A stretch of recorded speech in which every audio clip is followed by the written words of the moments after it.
नमस्कार, the fourth pillar देख रहे हैं आप। हमारा नाम आकाश आनंद है और इस फ्रेम में हमारे साथ मौजूद हैं द फोर्थ पिलर के कंटेंट हेड सूरज ठाकुर। आप जानते हैं कि 14 नवंबर का दिन बहुत ही बड़ा और बहुत ही ऐतिहासिक दिन रहा, क्योंकि बिहार की जनता ने अपना मैंडेट सुना दिया और साथ साथ घाटशिला उपचुनाव में भी जनता ने अपने मताधिकार का इस्तेमाल कर अपने नतीजे जो है वो स्पष्ट तौर पर सुना दिए हैं। लेकिन इसके अलावा भी सबकी निगाहें इसलिए भी 14 नवंबर पर टिकी थी क्योंकि झारखंड में मुख्यमंत्री हेमंत सोरेन के कैबिनेट के एक मंत्री, गोड्डा से राजद के विधायक संजय प्रसाद यादव के मंत्री पद पर भी सबकी निगाहें अटकी थी।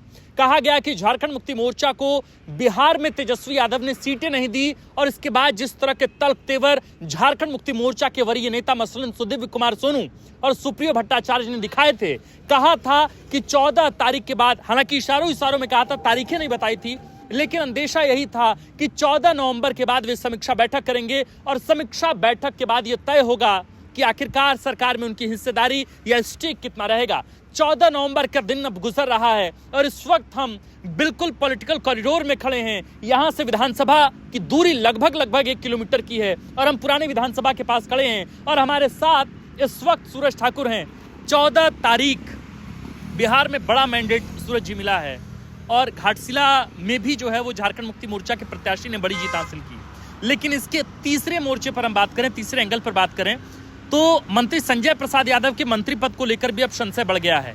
सबसे पहले क्या कहेंगे, जो बिहार में रिजल्ट आए उसका क्या असर राजद के गुट्टे से इकलौते मंत्री संजय प्रसाद यादव के मंत्री पद पर पड़ सकता है? देखिए आकाश, ये पहले से ही कहा जा रहा था। जब महागठबंधन में उचित सीटों की भागीदारी नहीं मिली, झारखंड मुक्ति मोर्चा को सीटें नहीं मिली, उम्मीदवार ये उतार नहीं पाए, निर्दलीय उम्मीदवार भी नहीं उतार पाए, जो लेट लतीफ़ी हुई उसे अपमान की तरह लिया झारखंड मुक्ति मोर्चा ने। क्योंकि मुख्यमंत्री हेमंत सोरेन खुद भी गए थे, वोट अधिकार यात्रा के समापन समारोह में गए, उसके अलावा भी मुलाकात की। सुदीव्य जैसे बड़े कद के नेता मंत्री हैं वो गए, विनोद पांडे खुद गए, बातचीत की, इसके बाद भी नहीं मिलना तो अपमानजनक था। और तभी ये कहा गया कि भाई हम समीक्षा करेंगे, यहाँ पर महागठबंधन की समीक्षा होगी, अगर हमें वहाँ पर महागठबंधन में उचित सम्मान नहीं मिलता है तो अब ये है कि उन्होंने तो अपनी बात कह दी, फिर उसके अलग अलग मायने निकाले गए, सियासी गलियारों में अलग चर्चा हुई, हम पत्रकारों के बीच भी चर्चा हुई कि ये समीक्षा होगी, कब होगी, किन परिस्थितियों में होगी। और वो परिस्थितियां जो कमोबेश चर्चा के बाद जो एक आउटकम निकल के आया, वो कहा जा रहा था कि ये समीक्षा बिहार चुनाव के परिणामों पर निर्भर करेगी। अगर तो महागठबंधन ने बढ़िया प्रदर्शन किया, सरकार बनी, अगर कांग्रेस अच्छी सीटें ले आ पाई, आरजेडी ने मुख्यमंत्री तेजस्वी यादव अगर बन पाते हैं तो निश्चित तौर पर ये अलग माहौल होगा, अलग व्यवस्था होगी। लेकिन अब क्या है कि 145 सीटों पर लड़ी आरजेडी, वो महज 25 सीटों पर सिमट गई। AIM जो पार्टी जिसका बहुत जनाधार नहीं समझा जाता है बिहार में, वो कांग्रेस से ज्यादा सीटों पर जीत दर्ज करती है। तो निश्चित तौर पर उसके ऊपर घाटशिला में उपचुनाव हो रहा है और घाटशिला के जो चुनाव परिणाम है उसने झारखंड मुक्ति मोर्चा की स्थिति बहुत मजबूत कर दी है इस गठबंधन में। समझौतावादी पहले भी थे ये लोग, क्योंकि बहुत सारे मसलों पर समझौतावादी होते हुए ही और स्वीकार करते हुए भी या अपमान का घूंट पीकर भी आगे बढ़ती रही है आरजेडी या कांग्रेस पार्टी। लेकिन अब स्थिति ये है कि समीक्षा होगी। आज का जो प्रेस कॉन्फ्रेंस है वो याद करिए, सुप्रियो भट्टाचार्य क्या कह रहे हैं। आज जब 14 नवंबर को नतीजे आए हैं तब सुप्रियो भट्टाचार्य ने सबसे पहले प्रेस कॉन्फ्रेंस किया है। मेरे दर्शकों को भी बताइए कि उन्होंने क्या कहा और इसके अंदेशा या यूं कहें कि ये संकेत किस तरह के थे और किस तरह का इसका, इन वर्डों का रिफ्लेक्शन किस तरीके का हो सकता है। मैं दो चीजें रिलेट कर पा रहा हूँ। जब सीट में महागठबंधन में भागीदारी नहीं मिली और तब सुदीव्य कुमार सोनू और सुप्रियो भट्टाचार्य जो बातें कह रहे थे, तब पीड़ा थी, दर्द था, अपमान का वो जो घूंट पीना पड़ा वो था। और आज मतलब एक तरह से मैंने कहा था ना कि वो झारखंड मुक्ति मोर्चा आज मुस्कुराएगी भी और हंसेगी भी। घाटशिला की जीत पर झारखंड मुक्ति मोर्चा के नेता हंस रहे हैं और मुस्कुरा रहे हैं वहाँ बिहार के परिणामों पर। और एक नारा आज दिया उन्होंने, सुप्रियो भट्टाचार्य ने, कि हारे का सहारा हेमंत हमारा। तो उन्होंने कहा कि अगर उन्होंने हमें सम्मान दिया होता, बगल में बिठाया होता और जितनी सीटें हम कह रहे थे 2 ही सीटें दी होती, 6 ही सीटें दी होती तो शायद परिणाम अलग होता, हम उनको फायदा पहुंचाते। परिणाम पर कितना असर होता या हम जीत जाते वो अलग बात है, लेकिन इन्हांस जरूर करते। हाँ, हम उनको बढ़त दिला सकते थे, हम मजबूत कर सकते थे। वो हमारा नहीं हुआ। और जो महिला वोटर जिस तरह से बिहार में असर निर्णायक रही जैसे झारखंड में रही थी, वैसे में कल्पना मुर्मू सोरेन शायद प्रचार करती, क्योंकि कल्पना मुर्मू सोरेन की छवि अब केवल झारखंड मुक्ति मोर्चा की नहीं है। उनकी जिस तरह से साफ हिंदी है, जितनी बढ़िया वक्ता हैं, राष्ट्रीय मुद्दों पर भी जितनी पकड़ उनकी है, तो वो केवल आदिवासी महिलाओं को प्रभावित करेंगी ऐसा नहीं है। हाँ, बिल्कुल बिल्कुल वो अर्बन फेस हैं कि शहरी महिलाओं को भी अगर प्रभावित करना है तो कल्पना मुर्मू सोरेन कर सकती है। लेकिन सूरज जी माफ कीजिएगा, मैं आपको बीच में इंटरप्ट कर रहा हूं, लेकिन एक बड़ा सवाल ये भी है, जो लिस्ट आए मंत्रियों के, चूंकि मंत्रियों को असाइन किया गया उनका जिला, जैसे दीपिका पांडे को गोड्डा दिया गया, बाकी और भी मंत्रियों को जगह दी गई स्थापना दिवस के मौके पर, तो जब कल के दिन यानी कि 13 नवंबर की शाम जब एक लिस्ट आई तो ये कहा गया कि भाई संजय प्रसाद यादव को कोई स्थान नहीं दिया गया, लेकिन बाद में क्लैरिटी आई कि नहीं, स्थापना दिवस के मौके पर वो मुख्यमंत्री हेमंत सोरेन के साथ मंच साझा करेंगे।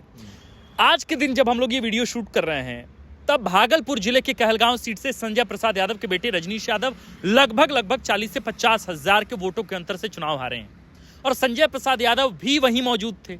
वे रात में ही ट्रेवल करेंगे, यानी कि जब हम लोग आज ये बात कर रहे हैं 14 नवंबर की रात, और वह ट्रेवल करने के बाद रात के हो सकता है 3 बजे 4 बजे तक पहुंचे और सुबह उनको मुख्यमंत्री हेमंत सोरेन के साथ मंच साझा करना है। ये कितना अप्रत्याशित है कि एक जगह मतलब बेटे को लड़ाने के लिए आप निशिकांत दुबे से पंगा ले लीजिए, दीपिका पांडे से पंगा ले लीजिए, अमित मंडल से पंगा था ही, हेमंत कैबिनेट में आपके मंत्री पद को लेकर भी सवाल था, बेटे चुनाव जीत नहीं पाए, आरजेडी का परफॉर्मेंस बहुत खराब हो गया, और अब मंत्री पद पे भी सवाल है। How do you react on this? देखिए, निश्चित तौर पर ये मंत्री पद पर सवाल क्यों है, बड़ी बात ये है कि एक तो आरजेडी ने झारखंड मुक्ति मोर्चा के साथ जो सलूक किया वो अपनी जगह है। जब यहाँ पर वो आरजेडी कोटे के मंत्री हैं, जो सुदीप कुमार सोनू ने भी ये बात कही थी कि उनकी ये जिम्मेदारी बनती थी, उनका ये कर्तव्य था कि यहाँ पर गठबंधन का सहयोगी होने के नाते, कैबिनेट में मंत्री होने के नाते वो नेगोशिएट कर सकते थे झारखंड मुक्ति मोर्चा और आरजेडी के बीच, और वो बातचीत कर सकते थे कि अगर हम ये सहयोग कर देते हैं तो कम से कम अपनी पोजीशन को लेकर, उनकी जो व्यक्तिगत पोजीशन है मंत्री के रूप में, विधायक के रूप में, जो सम्मान उन्हें मिल रहा है कार्यक्रमों में, तो वो स्थिति वो मजबूत कर सकते थे। और एक जो खटास थी विधानसभा चुनाव के समय, जो 6 सीटें उनको मिली और उसकी जो नाराजगी थी कि भाई हमें नहीं मिला, हम जितना चाहते थे, तो कम से कम वो खटास दूर की जा सकती थी। और शायद झामुमो को ये रिग्रेट या ग्लानी होती कि हमने उनको जो है थोड़ा नाको चने चबवाए सीटें देने में, लेकिन हमें हमारा इतना जनाधार नहीं होने के बावजूद भी उन्होंने सहयोग दिया। देखिए, आरजेडी के नेताओं से आप बातचीत कीजिए, वो बार बार ये तर्क दे रहे हैं कि भाई उनका जनाधार ही नहीं था। तो यहाँ पर लोजपा का क्या जनाधार है, यहाँ जेडीयू का क्या जनाधार है, लेकिन एनडीए फोल्डर से भारतीय जनता पार्टी ने तो उनको सीटें दी गई। तो आप कभी कभी गठबंधन धर्म भी निभाते हैं। आरक्षित सीटें तो आप दे ही सकते थे, कम से कम जो आरक्षित सीटें हैं वो आरक्षित सीटें तो आप कम से कम दे सकते थे। और सबसे बड़ा सवाल सूरज जी ये भी है कि जब आप आरजेडी से ही जब अपने बेटे के लिए एक टिकट की लॉबिंग कर सकते हैं और वो आप अरेंजमेंट कर सकते हैं, तो झारखंड मुक्ति मोर्चा तो इंटरनल इनपुट तो ये है कि 2 सीटों की मांगी तो कर रहे थे, वो तो दिलवा लॉबिंग का नतीजा ये देखिए ना कि इन्होंने जो फोर्स लगाया, जो ताकत लगाई, जो मतलब निहोरा अनुरोध जो भी किया पटना में तेजस्वी यादव के आवास पर जाकर, लालू प्रसाद के साथ जाके, लालू प्रसाद यादव के करीबी भी हैं खैर, तो उनको सीट देने की वजह से वहां पर महागठबंधन के बीच मतलब खटपट की स्थिति बनी। और महागठबंधन की ओर से कांग्रेस, क्योंकि तैयारी प्रवीण सिंह कुशवाहा की लगातार थी और ये तय माना जा रहा था कि कांग्रेस की, क्योंकि वो परंपरागत सीट रही है, कांग्रेस वहां 45 वर्षों तक लगातार वहां पर सदानंद सिंह विधायक रहे हैं, 2019 ही हारे थे वो। मतलब लोग कंफ्यूज ना हो, हम बता दें कि सूरज जी जो बात कर रहे हैं वो कहलगांव सीट की बात कर रहे हैं, जो भागलपुर जिले में पड़ता है, और जिस 45 साल की बात वो कर रहे हैं वो सदानंद सिंह, जिनको बिहार की, खास करके बिहार कांग्रेस का भीष्म पितामह जिनको कहा जाता है, बिल्कुल ही बगल का इलाका है। जैसे मतलब आप महागामा से जैसे क्रॉस करेंगे तो गंगा नदी के घाट के बिल्कुल किनारे बसा हुआ है कहलगांव। उसी सीट पर संजय प्रसाद यादव के बेटे चुनाव लड़ रहे थे। तो ये माना जा रहा था कि वो कांग्रेस की सीट होगी, कांग्रेस वहां से चुनाव लड़ेगी, क्योंकि पिछले बार भी यही था। कांग्रेस से जो उनके बेटे थे, सदानंद के बेटे शुभानंद, वो चुनाव लड़े थे, और भारतीय जनता पार्टी की ओर से पवन यादव थे। पवन यादव ने जीत दर्ज की। अब ये है कि शुभानंद चले गए तो प्रवीण सिंह कुशवाहा तैयार कर रहे थे, और शुभानंद जीत भी गए हैं चुनाव, इस बार वही चुनाव जीते हैं जेडीयू की तरफ से। तो ये माना जा रहा है कि अगर वहां पर नहीं ऐसा होता तो शायद वो सीट महागठबंधन के खाते में जा सकती थी, अगर कांग्रेस पार्टी वहां चुनाव लड़ती अकेले थे। अकेले हाँ, और friendly उसको fight नहीं होता तो। फ्रेंडली फाइट की स्थिति नहीं होती। तो एक तो आपने वो सीट गंवाई क्योंकि आपको अपने बेटे का राजनीतिक करियर सेट करना था, हाँ। तो आपने उसी पर पूरा फोकस किया। आपने झारखंड मुक्ति मोर्चा को छोड़ दिया और अब बिल्कुल। घाटशिला चुनाव प्रचार भी नहीं करने आया, अब टोटल टाइम आपने कहलगांव में दिया। जी बिल्कुल। जी। मतलब एक ऐसा है कि कोई एक दोस्त जो किसी गांव में आपका रहता है हाँ। और आप कभी वहां नहीं गए, तो आपको उस दोस्त की जरूरत पड़ती है कि तुम गांव घुमाओ। हाँ। तो संजय प्रसाद यादव झारखंड मुक्ति मोर्चा के लिए वो दोस्त हो सकते थे जो उनका हाथ पकड़कर उनको सपोर्ट करते कि भाई हम दोस्त हैं यहाँ पर, हाँ। इनको बनती है इनकी जगह। बिल्कुल, बिल्कुल, और शायद 2 सीटें भी दिलाते, तो वो हुआ नहीं। पूरे टाइम वो कहलगांव में बने रहे। अब महागठबंधन की बात है, महागठबंधन में आरजेडी है, कांग्रेस है, झारखंड मुक्ति मोर्चा है। कांग्रेस के नेता नजर आए घाटशिला में, बिल्कुल। झारखंड मुक्ति मोर्चा मंत्री तक नजर आए, शिल्पी ने यहाँ तिरकी थी, इरफान अंसारी बकायदा ये लोग आए, कैंपेनिंग की उन्होंने, जबकि कांग्रेस वहाँ बड़ी संख्या में चुनाव लड़ रही थी, उनकी यहाँ से भी नेता गए वहाँ, जी। लेकिन आरजेडी का कोई प्रतिनिधिमंडल वहाँ नहीं लेकिन था। आरजेडी का नेता वहां नहीं था, ये मंत्री होते हुए वहां नहीं गए। तो शायद ये भी होगा कि भाई आप पूरी तरह से आप गठबंधन में सहयोगी होते हुए, आप इतने बड़े चुनाव में होते हुए, आप बिल्कुल और बिल्कुल एक सीट पर केंद्रित रहे और सीट भी अब गंवा दी गई। और वो सीट केवल ना गंवाई गई, आरजेडी की स्थिति खराब हो गई। और एक जो सीटें नहीं दी गई वो एक तरह से आरजेडी का, ये तेजस्वी यादव का अहंकार या दम्भ या अति आत्मविश्वास कि हम तो सरकार बनाने ही जा रहे हैं, वो स्थिति थी। और वो क्लेम तो था ही कि भाई हम 18 तारीख को बकायदा मुख्यमंत्री पद की शपथ लेंगे।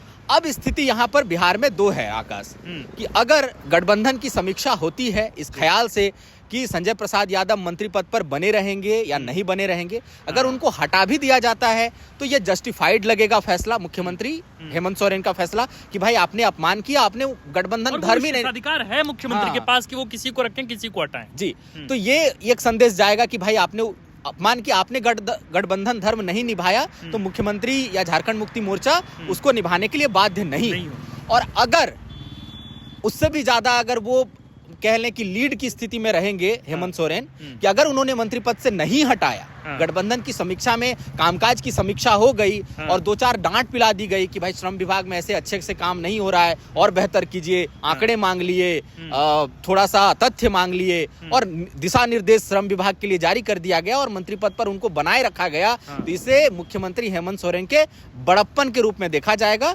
और जिसकी वजह से, क्योंकि हेमंत सोरेन केवल आदिवासियों का वोट पाकर बड़े नेता नहीं बने, उन्होंने कई मौकों पर बड़प्पन दिखाया है। किन मौकों पर? सबसे पहले कि 2019 के चुनाव में कुछ अपशब्दों का इस्तेमाल पूर्व मुख्यमंत्री रघुवर दास की तरफ से किया गया था। इसको लेकर एफआईआर कराई गई थी झारखंड मुक्ति मोर्चा की तरफ से। जैसे ही झारखंड मुक्ति मोर्चा की सरकार बनी, हेमंत सोरेन ने वो एफआईआर वापस ले ली।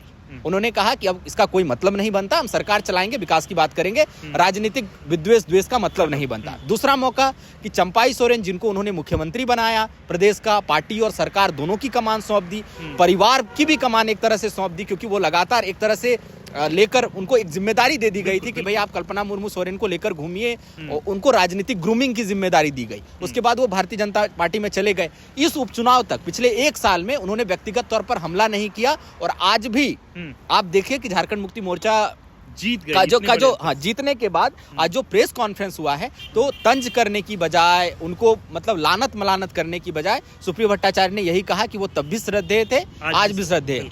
तो दोनों ही स्थितियों में झारखंड मुक्ति मोर्चा और हेमंत सोरेन लीड की स्थिति में रहेंगे। बिल्कुल। अगर वो उन्होंने फैसला ले लिया करने का, तो वो जस्टिफाई होगा कि भाई आपने गठबंधन धर्म नहीं निभाया, तो इन्होंने भी नहीं निभाया, आप इसके लिए शिकायत नहीं कर सकते। और अगर उन्होंने समीक्षा करने के बाद उनको मंत्री पद से नहीं निकाला, तो ये बड़प्पन के तौर पर, तारीफ के तौर पर जाएगी। तो कुल मिलाकर देखिए, संजय प्रसाद यादव को लेकर अब जो है वो सब कुछ, जो फैसले हैं वो सब कुछ अब मुख्यमंत्री हेमंत सोरेन को लेना है। फैसला ये भी हो सकता है कि उन्हें मंत्री पद उनका जो है वो बरकरार रखा जाए, उन्हें श्रम विभाग जो सौंपा गया है, उद्योग विभाग जो सौंपा गया है, वो जवाबदेही, वो जिम्मेदारी जो है वो उनके कंधों पर बरकरार रखी जाए। और दूसरा एक फैसला ये हो सकता है कि उन्हें मंत्री पद से हटा दिया जाए। सिक्के के 2 ही पहलू हो सकते हैं, या तो चित होगा या फिर पट होगा। तो अब देखना होगा कि मुख्यमंत्री हेमंत सोरेन क्या फैसला लेते हैं।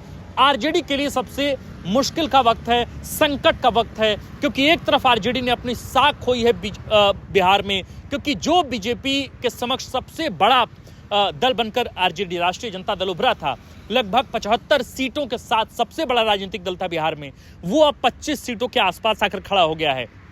तेजस्वी यादव लगभग स्थिति में थे कि वे हार जाएंगे, लेकिन अंत तक उन्होंने जीत हासिल की है। लेकिन आरजेडी के बड़े नेताओं ने वहां चुनाव में अपनी साख गंवा दी है। और दूसरी तरफ जो अगर आप बात झारखंड की करें तो राष्ट्रीय जनता दल के नेता संजय प्रसाद यादव, जो इस वक्त कैबिनेट में मंत्री भी हैं, उनके बेटे लगभग 50,000, अगर मैं गलत नहीं हूं तो इन अबाउट लगभग 40 से 45-50 हजार के आसपास 50 हजार का अंतर है, तो कहलगांव सीट को गंवाया है। और तीसरी बात यह कि कैबिनेट में उनकी स्थिति बहुत मजबूत नहीं है।